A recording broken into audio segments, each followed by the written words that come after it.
Welcome to Washington in Focus Daily. It's Monday, April 6th, and spring is finally here.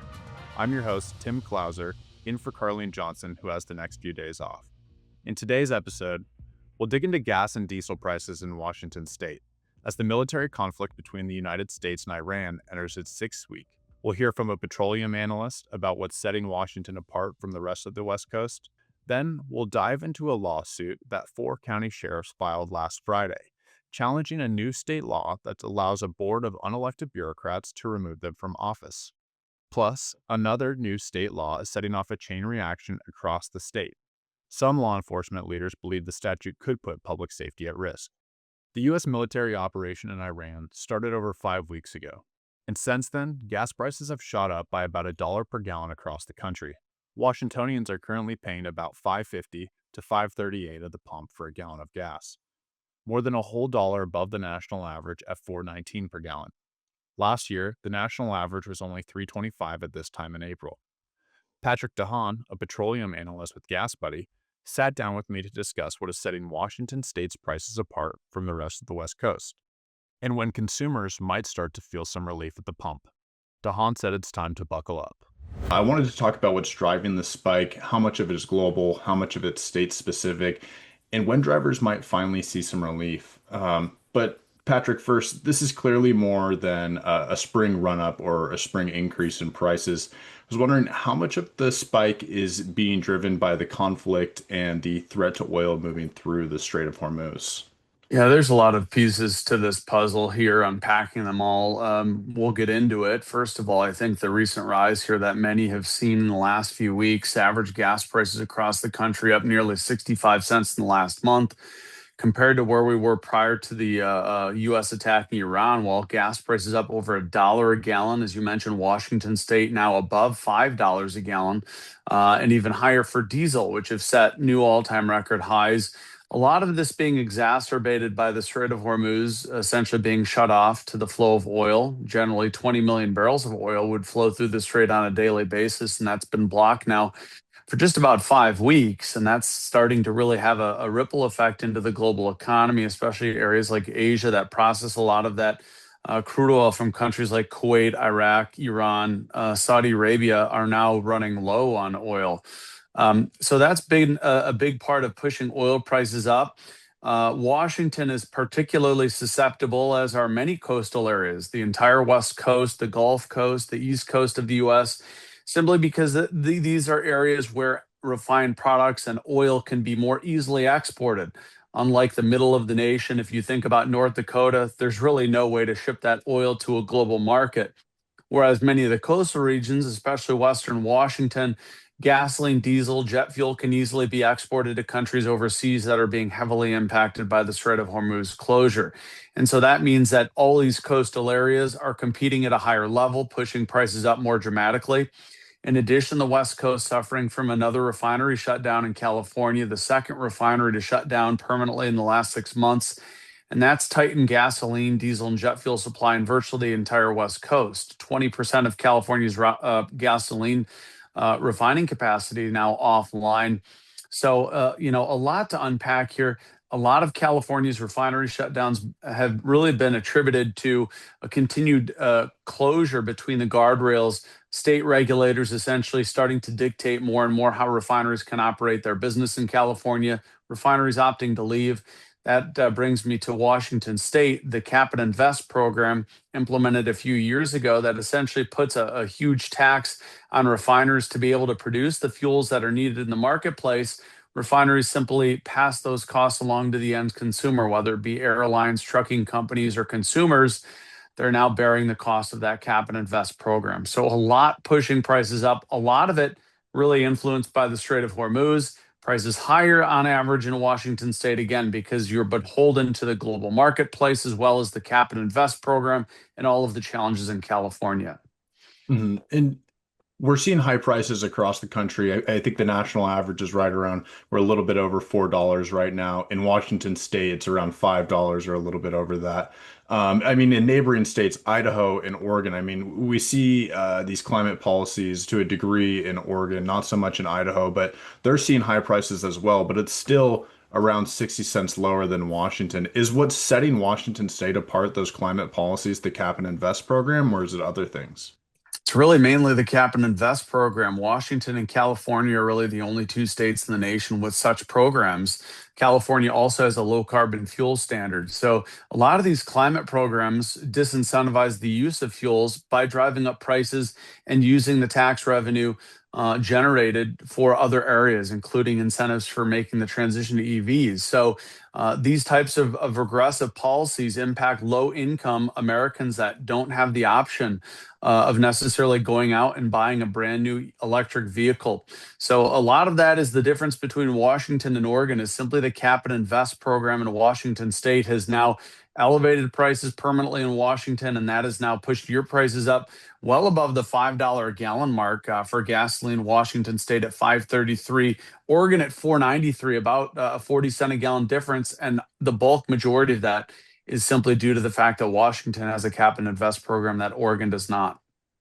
So, looking at the difference in prices, I know the cap and invest program is setting it up about 60 cents or so. Is the difference between, say, even without that, what Oregon, Idaho, California would be at? Is the difference between that and prices other places in the country that are closer to $4? Is that due to the refinery closures in California and elsewhere on the West Coast? Yeah, when you start comparing Washington to other regions, there can be two different things that are impacting, compared to Idaho, for example. Idaho generally is sourced by refineries down in Salt Lake City and other areas of the Rockies, so they're a little bit more insulated. The West Coast, the closer you get to the coastline, virtually the more you're competing in the higher prices right now, given the Strait of Hormuz shutdown.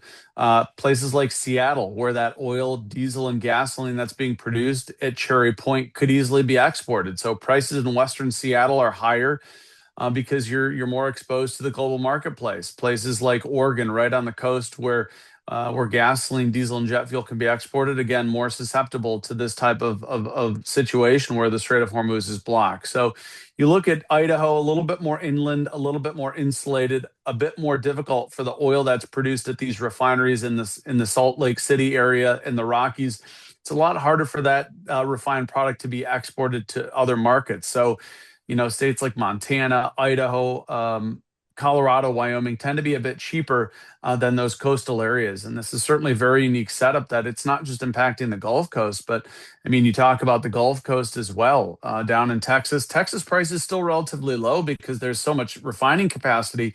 But of the biggest increases compared to prior to the war, you're seeing all the coastal areas are seeing very similar increases, whereas the inland areas, if you see the map behind me, a lot of the nation's lowest gas prices are very, very deep inland in communities where that gasoline, diesel, and jet fuel cannot be as easily exported.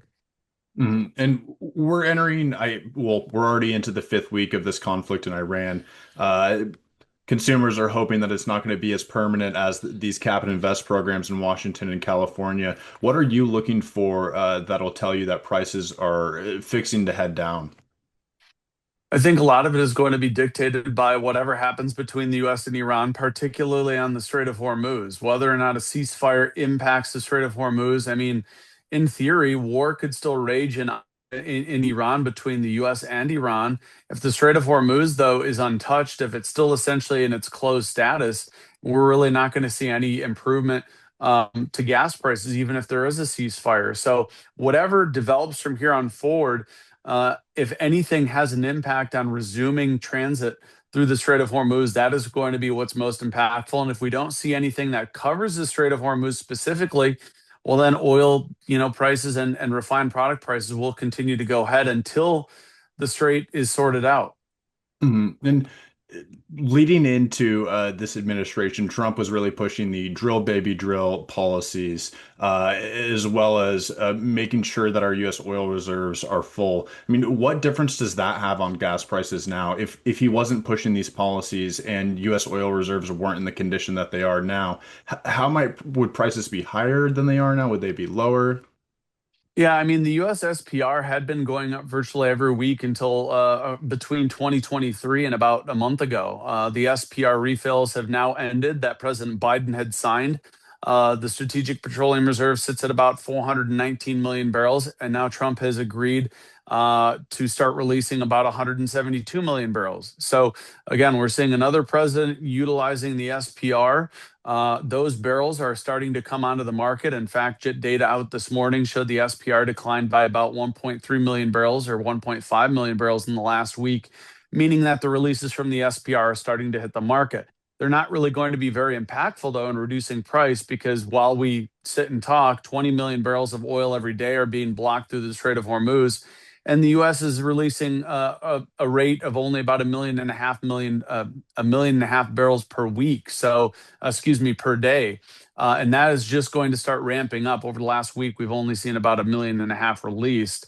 On a weekly basis, the Department of Energy is hoping to increase that to about a million barrels a day, but that still pales in comparison to the 20 million barrels being blocked through the Strait of Hormuz. So the U.S., again, the president relying on the SPR, starting the releases. That'll continue for roughly 6 months. That's not really having an impact on price. I think the other part of your question, the other things that the administration is doing, there's only small levers that the president really has. He's waived the Jones Act. He's issued waivers to allow E15 use year round. He's waived in partial capacity the requirement to switch to summer gasoline. All of these things are not going to be very impactful when you compare it to the potential reopening of the Strait of Hormuz. Mm. If the conflicts ease soon, say they strike a deal today, later this week, how fast might we see gas prices ease? Would it be days, weeks, months? And why do we often see these prices fall slower than they rise? Well, I mean, it's not necessarily a slower fall. It takes a period of several months to fully pass along the decreases. They would start decreasing rather soon. I mean, if oil plummeted today, if the Strait of Hormuz reopened, if there's confirmation on both sides, oil would probably plummet today, and gas prices would start to go down by later this week. It only takes a couple of days for that to start. But oil wouldn't just plummet all at once either. Oil prices would progressively and slowly decline over the next few months as the situation improves, as oil starts flowing. And it, for that reason, would also take gas prices several months to follow the price of oil. It's not going to be an immediate plunge. Even if the strait reopens, we're talking about 5 weeks of missed oil deliveries, and that can't quickly dramatically shift overnight. So as goes oil, I mean, it would be probably a knee-jerk reaction, a one-day plunge in price, but then it would only be followed by smaller decreases.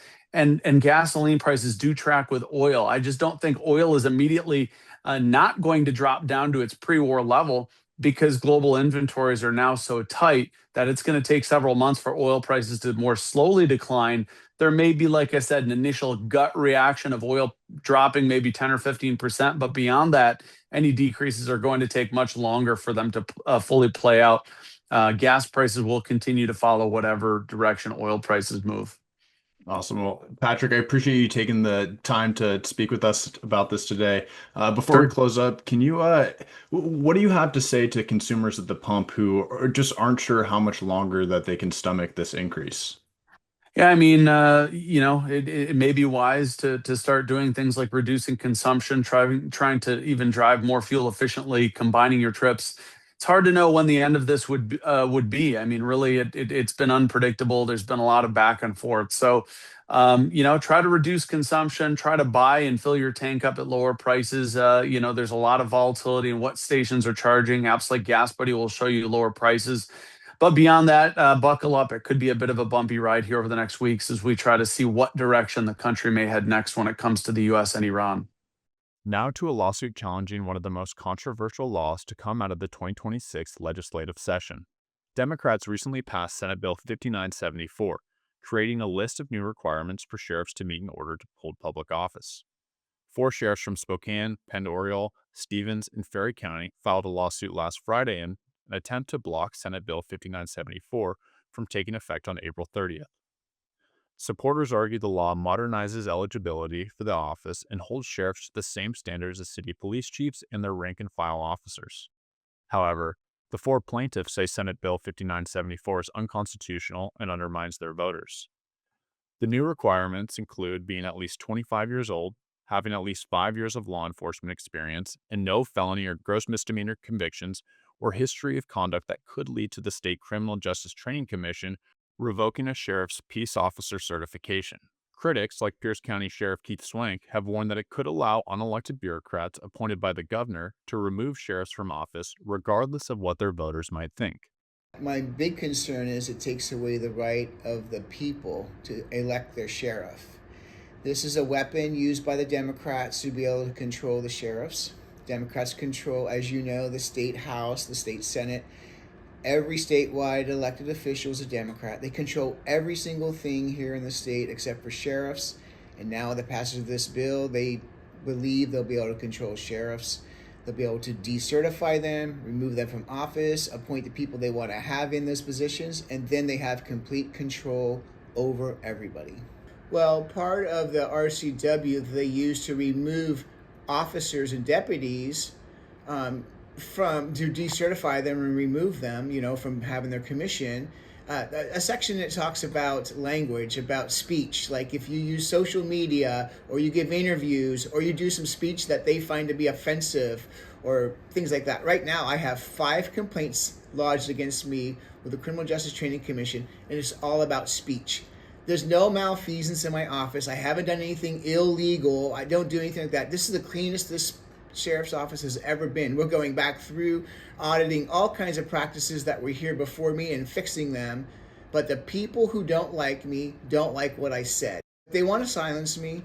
That's what it's about. So it's going to be a big deal. And really, maybe it needs to happen. Maybe we need to have attention brought to this, saying that Sheriff Swank said these words. We don't like it. We're removing him from office. The new law requires sheriff candidates to sign a statement swearing that they meet these new requirements. It takes effect at the end of the month, right before several sheriffs will file candidacy for re-election. The 4 plaintiffs claim that the statute adds unconstitutional qualifications for office, violates a recall process that the state constitution requires to remove an elected sheriff from office, and requires them to sign a quote-unquote loyalty oath through the sworn statement to become a candidate. Their hope is that the state will block implementation before the 2026 filing period opens in May. The formal complaint filed last Friday is just the first step. The defendants, which include the state, the legislature, and Governor Bob Ferguson, must respond within 20 days. A hearing has been set for April 16th at 2:30 p.m. in Pend Oreille County. Senate Bill 5974 isn't the only law causing a stir across Washington state. Another bill that Democrats approved last month has set new guidelines for law enforcement agencies using automatic license plate readers. Seattle, Pierce County, and Spokane County turned off their ALPR systems in response as they figure out how to comply with the new data sharing and data retention rules. Spokane County Sheriff John Knowles believes the law could ultimately make his community less safe. The Center Square's TJ Martinell recently joined me to talk about the new requirements in Senate Bill 6002.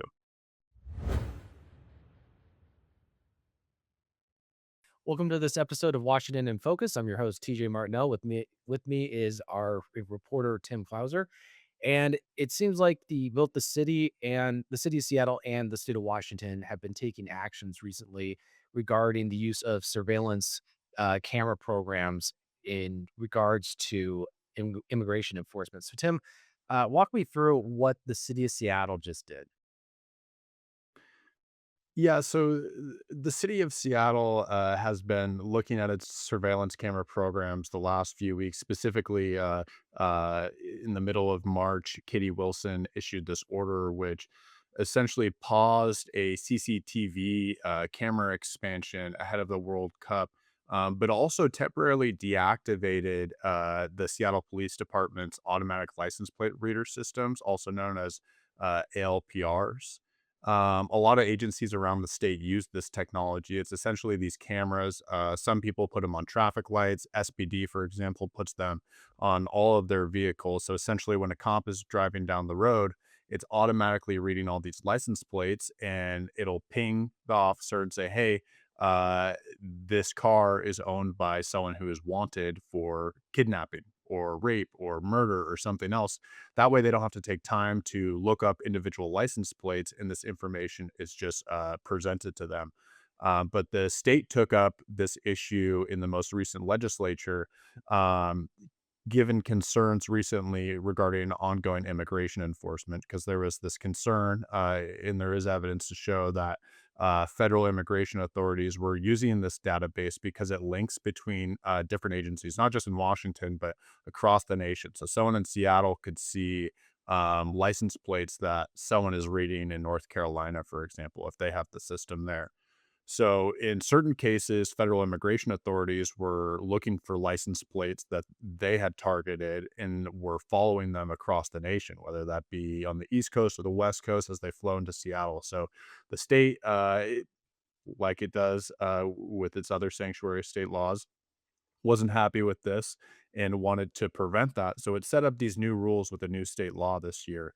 And Seattle and other agencies are kind of responding to that. Well, Katie Wilson in Seattle, their Democratic Socialist mayor, she, from the get go on the campaign trail last year, said she wasn't a fan of this technology and raised a lot of caution around it. So doesn't seem like she's too upset that they have to temporarily deactivate it. But other agencies like the Spokane County Sheriff's Office, the Pierce County Sheriff's Office, local police departments, they're having to turn off their ALPR programs as well, regrettably because of this new state law. And they're saying that it puts public safety at risk. But at the same time, you have agencies, like I just said, in Spokane, Pierce County, these relatively conservative areas, they're not happy to turn them off. In Seattle, the city council just this past week also passed an ordinance that gives Katie Wilson the power to just turn off these systems in the future for 60 days if she believes that the data potentially could be misused. So she doesn't have to have uh, direct evidence that it is currently being misused. If she and the police chief think that the data may be misused, she can turn it off. So it's a I pretty broad power that they're giving her I'm not there. I I find it interesting that they gave her the authority to just turn this off, because I'm not how else can you put this is, what if they know that there's going to be people there that would be subject to immigration enforcement and know that they're going to be in a certain area and turn the cameras off? I mean, that's it's really Well, I just find it interesting that one person gets to make the decision and unilaterally with no discussion about why that is. So I just see this creating problems. Well, even then, the state law, the way they wrote it in the past few months and passed it in March, was that these systems cannot be used for immigration enforcement matters. So that wipes that off the table completely. Whether or not there might be a criminal, illegal alien in Seattle or not, the systems can't be used for that. I think the real concern here is that certain areas might look at this technology through a political lens and decide to turn it off for that reason. And this ordinance isn't just the one that they passed this week in Seattle that gives Mayor Katie Wilson this power. It's not just construed to immigration matters. She also, well, not she, the city council set it up so Katie Wilson could also pause it if she thinks that the data is being used to track people getting abortions or seeking puberty blockers and other gender affirming care that transgender individuals use. And specifically, she turned off an existing CCTV camera in Seattle that was facing a reproductive health care facility. So it's not just, while immigration might be underneath the spotlight right now with the Trump administration in power, and that's not to say that he hasn't been talking Yeah, about policies that impact transgender people, yeah. but it's the ability to use these powers through a political I think lens. it's good for people. Sorry, guys. I think it's good for people to know that we have a state law that allows basically, uh, if a kid, an underage boy or girl, um, supposedly identifies as a runaway, they can basically seeking gender affirming care, that they can go to a shelter and they don't have to report them to the police, or sorry, to the police. Nobody can report it to the parents. They can basically disappear. So the turn off the cameras is a great way for people not, if they're looking for their kid, or if they're, I just see this being, because they're saying that they don't want people tracking abortions or gender affirming care, whatever they call it. But in our state, this involves children. And so how and they may be accompanied by somebody who's not their parents, and their parents might not be aware of what's going on. And as Jamie Peterson, a Democrat majority leader in the Senate, said that parents don't have a right to know that this stuff is going on. So when you connect all these pieces, that's really what we could potentially be looking at is they're not allowing surveillance cameras to be on because it could be showing kids being taken to these places without parental notice or consent and accompanied by somebody who's not a legal guardian of it in any way. I think it's important to put it into context too. I mean, for Seattle, for example, you have these automatic license plate readers mounted to, I believe, every SPD vehicle. These are investments that taxpayers have already paid for that are providing substantial benefits to Seattle and the surrounding area. I mean, they're finding missing people, they're finding murder suspects, they're able to prosecute these crimes because they're finding these people. And you think it's just a few cameras, it's not a big deal. You think if you have hundreds of these cameras around the city that are reading these license plates and retaining this data for a few weeks to a month or so, I mean, that's saving officer time, money that would go to the overtime budget that you would otherwise have to spend on dozens of officers, say more than that, scattered across the city doing this work. You think you drive down the road, you might pass 100 cars. How much time do you have to search 100 different license plates in your car while you're driving down the road? It's not really feasible. They might have done it in the past, but it's not as efficient anymore. So you're taking away a resource that taxpayers have already paid for that's providing them a benefit. And now it's just going to sit there underused, and you're going to see prosecutions and arrests decrease. I think what's going to be interesting also is to see how the surveillance camera programs are later used, how they're expanded to apply to other things. I think a lot of these pauses, like we're seeing in Seattle and Spokane and Pierce County, like I said, I think they are going to be temporary. This isn't likely to be a long term thing. They're trying to set up their systems to conform with these new rules. A lot of areas had their data retention set up so it would retain data for up to a month. I'm looking at the state final bill report for this law that they passed this past session, and it limits data retention to 21 days. So they need to make sure that their policies are in line, that they're not sharing this data with agencies that they're not supposed to. But I think that once they get this handled, they will turn these systems back on. But they're going to be operating to a lesser degree than they were before, and that is going to come with consequences. So I'm interested to see how this plays out, especially with uh, the Washington Sheriffs and Police Chiefs Association president, John Knowles. He's in Spokane. How he might work with other sheriffs and police chiefs across the state to come back to lawmakers next session and potentially propose a revised bill that kind of offers a compromise. But it will be interesting going forward to see to what degree these systems are used and if those uses change over time. Yeah, we'll definitely want to keep an eye on this. So we appreciate your coverage, Tim. Listeners can keep up with this and other stories at thecentersquare.com. I'm your host, TJ Martinell. Thank you for listening to this episode of Washington in Focus. That's it for today's episode of Washington in Focus Daily. I'm your host, Tim Clouser. I'll see you next time.